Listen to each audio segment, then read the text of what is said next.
Bonjour, alors aujourd'hui je vais vous montrer comment changer le filtre interne de votre ioniseur Chanson. Alors que vous ayez le modèle Miracle ou Violet, le modèle Max ou alors le modèle sous-évier VS70, le changement du filtre est identique parce que le filtre interne des trois appareils, le filtre au charbon, est identique. L'accès se fait par le côté gauche. Alors, dans le cas du Violet, du Miracle et du VS70, qui est en fait le boîtier blanc que vous avez en dessous de votre évier pour le modèle sous-évier, l'accès est identique dans les trois cas parce que ce sont des appareils de la même génération. Alors, par le côté gauche de l'appareil, vous faites simplement appuyer sur le dessus, tirer sur la poignée et vous pouvez ainsi accéder au filtre qui est sur le côté.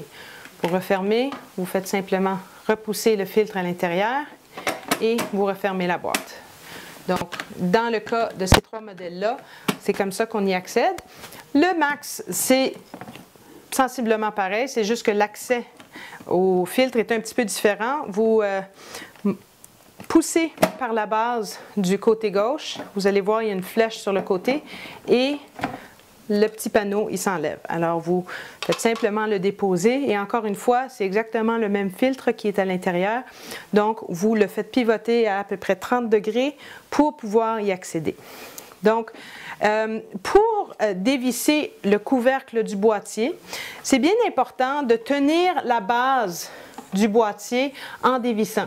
Ceci, c'est pour éviter de craquer ou de forcer le pivot qui est en bas parce qu'un bris causé par une mauvaise manipulation n'est malheureusement pas garanti par la garantie Chanson. Alors, assurez-vous de bien tenir avec une main pendant que vous dévissez le couvercle avec l'autre main. Vous dévissez jusqu'au bout et vous allez voir que une fois que c'est dévissé, le filtre sort avec le bouchon, comme ça. Okay? C'est normal que le filtre reste collé sur le bouchon. Ça se peut dans certains cas que pour une raison ou une autre, le filtre devient déconnecté du couvercle et que le filtre reste dans le fond du boîtier. C'est pas plus grave que ça. Le filtre fait quand même sa job de nettoyer l'eau, mais c'est une éventualité qui est possible. Alors là, il faut enlever le filtre. Avant de manipuler en fait le filtre, à cette étape-ci, c'est une bonne idée de simplement déposer le filtre à l'envers sur le comptoir, de bien vous laver les mains, de déballer ensuite le nouveau filtre que vous avez reçu. Donc le filtre qui vient dans une petite boîte comme ça. Et puis, vu qu'il y a un emballage interne aussi, assurez-vous d'avoir les mains propres avant de manipuler le nouveau filtre. Alors, une fois que c'est fait, là ici, vous allez dévisser le couvercle qui tient le filtre en place. Et pour ce faire, vous allez visser le couvercle dans le sens des aiguilles d'une montre pour l'enlever. Okay? Pour le remettre, on fait ça comme ça, mais pour l'enlever, on enlève le couvercle. Et voyez-vous, sur le dessus, il y a un petit morceau de silicone rond qui est à peu près la grosseur de 25 sous qu'il faut absolument enlever parce qu'on va le transférer sur le nouveau filtre. Si jamais vous voyez qu'il n'est pas sur le dessus, ça veut dire qu'il est collé dans le fond. Parfois, il reste collé dans le fond du couvercle. Pas de problème, c'est normal.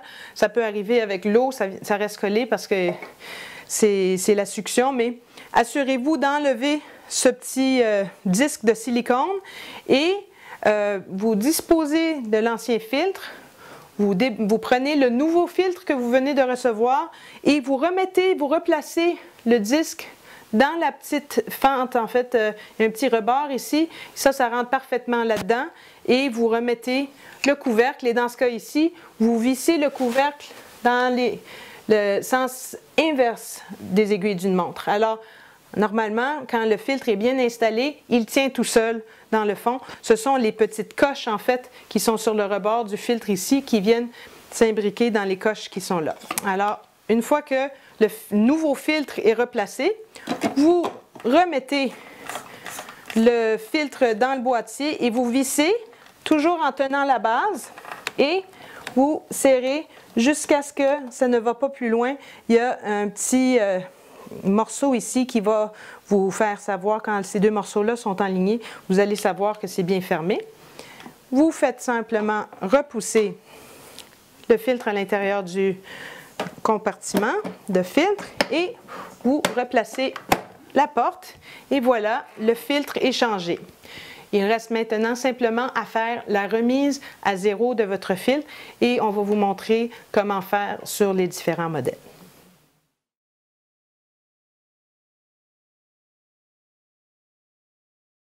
Pour faire la remise à zéro du filtre sur votre ioniseur Max, il faut appuyer sur le bouton mode qui est en bas ici et le tenir enfoncé jusqu'à ce que l'écran change de couleur.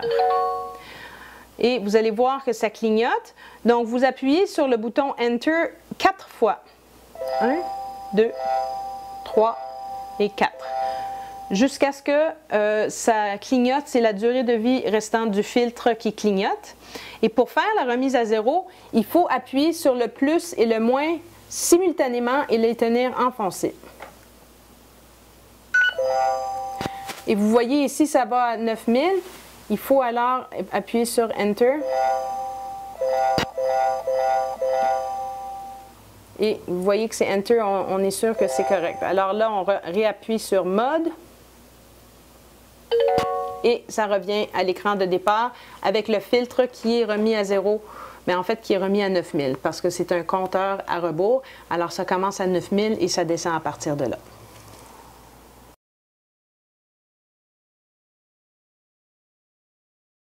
Pour faire la remise à zéro de votre ioniseur VS70, appuyez sur le bouton Menu, puis déroulez avec le bouton PH- jusqu'à ce que vous arriviez à Filter Reset.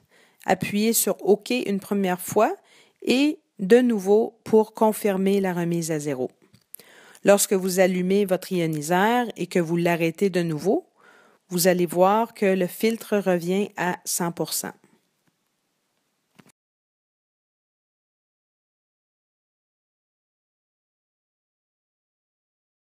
Pour faire la remise à zéro du filtre, on appuie sur le moins qui nous amène dans le menu.